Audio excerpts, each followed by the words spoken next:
പാലക്കാട് മുതുതല ഗ്രാമപഞ്ചായത്തിലെ ആധുനിക ഗ്രൗണ്ടിന്റെ നിർമ്മാണോദ്ഘാടനം നടന്നു. കായിക വകുപ്പ് മന്ത്രി വി അബ്ദുറഹിമാൻ ഉദ്ഘാടനം നിർവഹിച്ചു. കഴിഞ്ഞ 9 വർഷത്തിനിടയിൽ കായിക രംഗത്ത് 2400 കോടിയോളം രൂപയുടെ അടിസ്ഥാന സൗകര്യ വികസനങ്ങൾ സർക്കാർ നടപ്പിലാക്കിയെന്ന് മന്ത്രി പറഞ്ഞു. നിയോജക മണ്ഡലത്തിലെ മുനിസിപ്പാലിറ്റിയിലും എല്ലാ പഞ്ചായത്തിലും ഒരു കളിക്കളം എന്ന ലക്ഷ്യം പൂർത്തീകരണത്തിലേക്ക് കടക്കുകയാണ്. മുതുതല ഗ്രാമപഞ്ചായത്തിലെ ഗ്രൗണ്ടിന്റെ നിർമ്മാണം അടുത്ത 6 മാസത്തിനകം പൂർത്തീകരിക്കാനാണ് കായിക വകുപ്പ് ഉദ്ദേശിക്കുന്നത്. ആധുനിക ഗ്രൗണ്ടിന്റെ നിർമ്മാണോദ്ഘാടനം മന്ത്രി വി അബ്ദുറഹിമാൻ നിർവഹിച്ചു.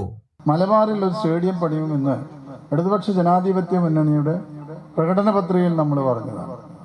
അപ്പോൾ അത്തരത്തിലുള്ള സ്റ്റേഡിയം പണിയാകുമ്പോൾ കാലിക്കറ്റ് യൂണിവേഴ്സിറ്റിയിൽ 35 ഏക്കർ സ്ഥലം നമുക്ക് ലഭ്യമായിട്ട് അപ്പോൾ അവിടെ ആ സ്റ്റേഡിയം നിർമ്മാണത്തിന് വേണ്ടി അതിൻ്റെ ഡിസൈനിങ്ങിനായി ഒരു 100 കോടി രൂപ ഇപ്പോൾ സർക്കാർ അനുവദിച്ചിട്ടുണ്ട്.